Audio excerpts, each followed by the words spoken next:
G'day fellas, and welcome to another House of Lancaster video. Today we're looking at an advanced build order for the House of Lancaster that's going to aim to get you up to the castle age very quickly, but at the same time making sure your economy is strong. So let's get into it and take a look at how we're going to play this out. So we're going to start by selecting our town center, queuing up some villagers, and then immediately getting all villagers over onto food. Then we're going to move our scout, so we'll go ahead and do those. We'll move the sheep in as well, and let's move our scout out over onto the map. Now keep in mind that with regard to this build order, if you want to see the notes for this build order, they are all down below in the pinned comment. I'll make sure to leave them there.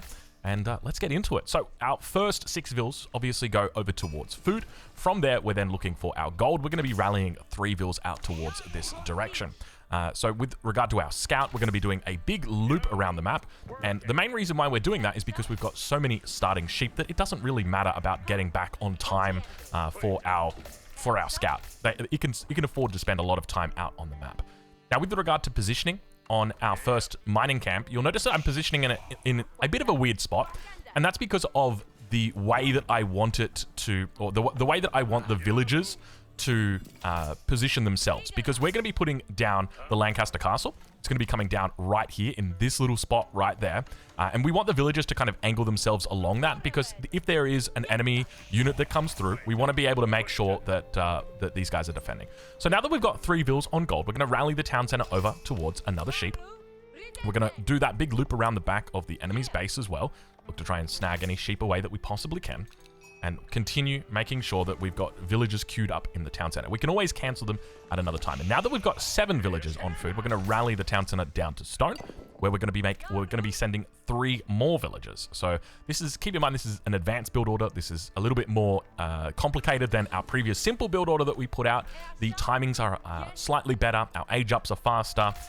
So because of that, it just means that you're going to need to practice a little bit more when it comes to these kind of openings. And we'll just put this down. So 3 vills are going to be going out here. We might cancel this one. And we're going to be aging up with these 3 villagers here. So we can just let this roll over naturally. We don't need to do any force hand in. It should just happen by itself, just because we're primarily going to be waiting for food. So now we can afford to do it. Lancaster Castle comes down before the 2-minute mark, which is a pretty damn good timing. And I'll tell you what, that is a good amount of sheep. So let's go up and grab those. So behind the scenes, now that we've aged up, or we've clicked up, we're going to grab 1 single villager and we're going to send them over to our wood line. So we might go for that little spot right there.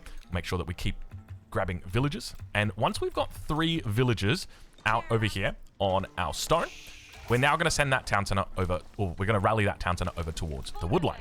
And from here, this is where it, this is where it gets good. I mean, I'm just talking. I'm just yapping. Ignore me. Just ignore me. Okay, so we're going to wait for this villager to finish right here. And the moment that it finishes, we're going to grab all these villagers right here, and we're going to force hand in, and we're going to move them out over here. We want to try and split them between the trees. Ideally, you want like 2 on each tree, but it's not hugely important. So now you'll see we have 4 villagers in the queue, ready to go, and we're going to switch up the rally point over onto our sheep. Behind the scenes, we're still picking up plenty of sheep here, so we've had ourselves quite a nice run. We're just going to go all the way along the outside of the map as well. So we've got 8 vills on wood, 3 vills on stone, and we've got ourselves 3 villagers up here that are going to be on our landmark. And then we're going to be rallying to food, and we're never going to take our town center off food from now on. We'll just leave it on food. And now at this point, what we can do is we can prepare ourselves, because the age up's about to come through. Now keep in mind, in the event that units came through from the Order of the Dragon player, we'd probably have to end up moving our villagers to the back side here. This build order is going to be dependent on not getting attacked. So obviously there is a risk that that happens, and when it does, you're going to need to be flexible, but that's part of the component of it being a little bit more of an advanced build order. It's not particularly straightforward. So let's look at that age up. It's about to come through. We're going to be looking to drop down our mana. We're making sure we queue villagers up. Our first mana is going to go down here immediately. So we'll move our villagers and then we'll put it down. So that's our first mana that comes through. And the idea is we want to get this down as soon as we can. So that's before 4 minutes that we're dropping it down now. Meanwhile, we're adding more and more villagers over onto our sheep. We'll make sure that we split them up. Good, just because there is no decay in Age of Empires 4 like there is in Age of Empires 3. Now our second set of, or our second mana is about to be ready. We just need to wait on that wood. So we're sitting at the moment at 160. So we'll move these vills out over towards this position here, and we've now got space for it. So we'll throw it down. and we'll move these guys over towards gold. From here, the next thing that we're going to be looking out, now that we've got our second mana down, because these guys are going to go back over to gold, is we're just waiting for these villagers here. And these villagers need to gather up 100 more stone, and then we'll move them across to gold as well. So the way that we do that is we just wait for this to hit 900, 899, 888, or 898, whichever number you're comfortable doing. And ideally what you want to do is then drop them all off, and then move them over to gold. So we'll go ahead and we'll do that right now. So we'll hand off, and then that should give us 102 stone, which is lovely. And now we've gathered up all of these, so we're going to send these 4 across. So we're sending all of them across. Hold on, give me a sec here. I'm going to have to explain to you guys. So we've sent 4 from wood across to the gold. So we've now got a total of 10 that's on gold. And we've also got, I don't know what this villager is doing. So, ma'am, is there something wrong with walking the short direction? Pathing seems a little bit off at the moment, I'll say that much. Yeah, so what we've done is we've taken these 8 villagers here from wood. 4 of them went over to gold. 4 of them came across and built this manor. And now these 4 are going to come back over here, and they are going to enjoy some of these sheep. There's 18 sheep here to enjoy, so we'll go ahead and enjoy them. That's quite a bit of sheep, and probably going to cause even more pathing issues. And now from here, what we're going to do is look to rally all of our villagers onto the town center. Or rather, onto the food.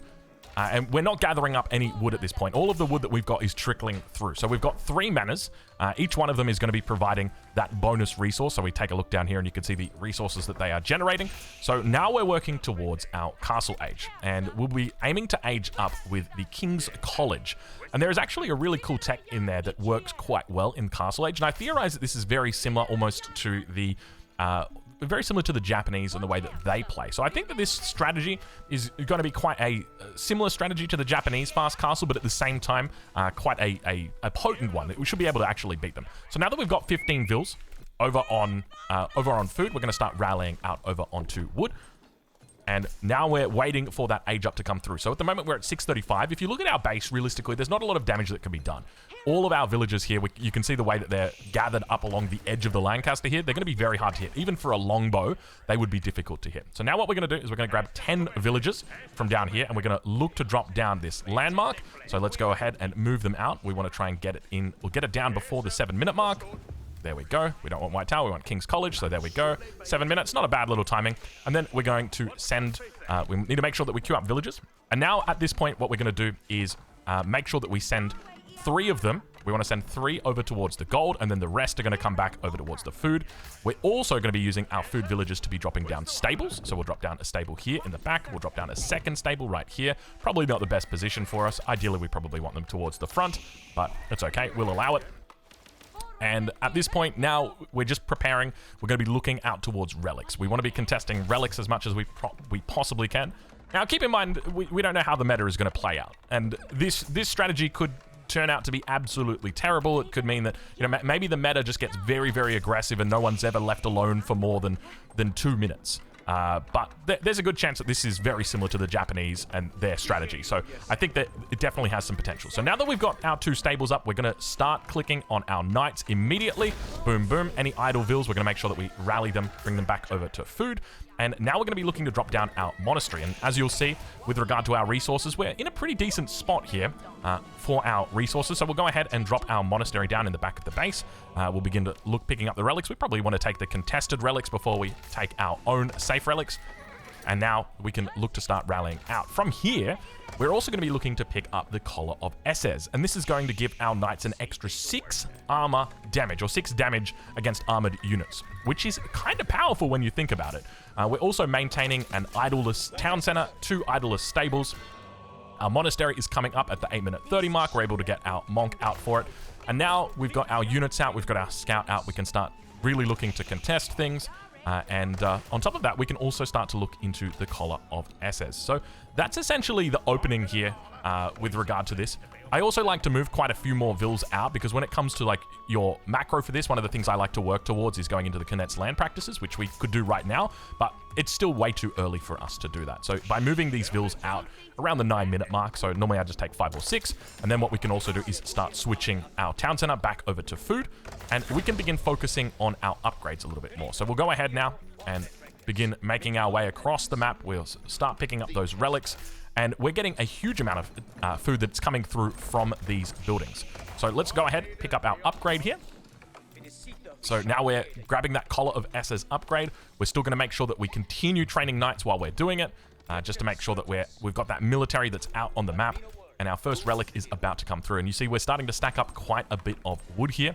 So we do need to be cautious about having that wood in the back pocket.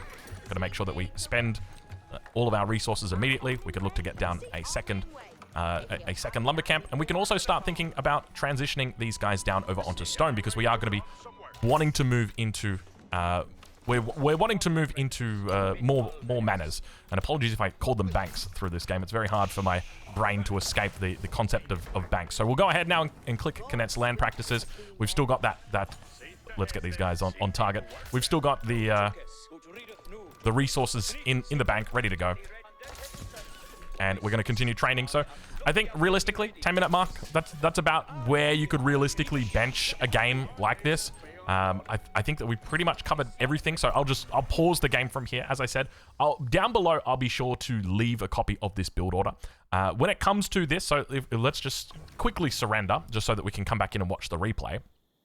The idea is quite simple, and that is to effectively play the same way that the Japanese play. Sorry, I'm going to have to mute that.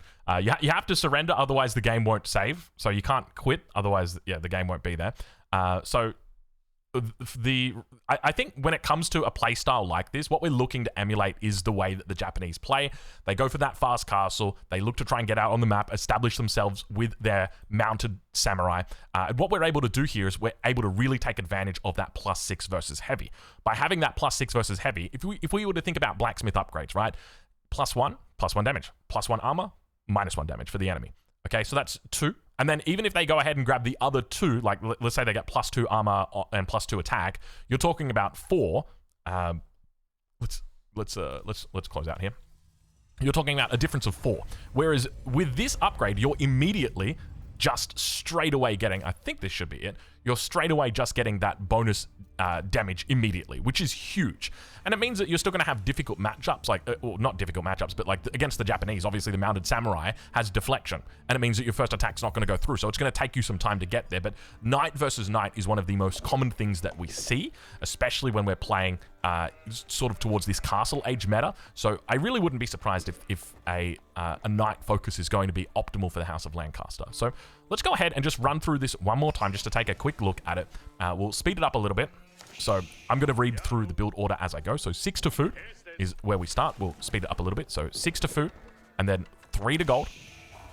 And then from here, our scout is doing a nice big loop. And then once we've got our 3 on gold, then we're going to rally 1 more over towards food. So that'll take us up to 7 to food. And from here, we're going to rally out to stone, where we'll put 3 onto stone. But we'll also make sure that we look to grab that age up in just before the 2-minute mark. We always want to offset our mining camp just a little bit like this, so that we're able to guarantee that our villagers are going to be underneath the Lancaster castle. And that way they're nice and protected. There's quite a bit of range on that Lancaster castle. And then the first vills, let's slow it down a little bit. The first vill that comes out of the town center after these 3 is going to go over onto your wood, start your lumber camp, or rather it's going to go over onto your wood. You're going to have started your lumber camp with a villager immediately after aging up. So let's definitely slow it down a little bit.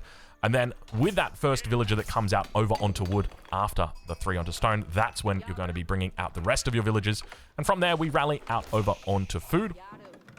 And now we're working towards our first 3 manors. Now, I definitely think that there is a world. Now, I will also say I have tried this for anybody wondering, because you do start with wood around the town center. So there's 450 wood. So you can technically get up to 2 manors from this wood. I have tried a 2-mana fast castle with the wood around the town center. Basically the exact same time as a 3-mana fast castle. It's not worth it.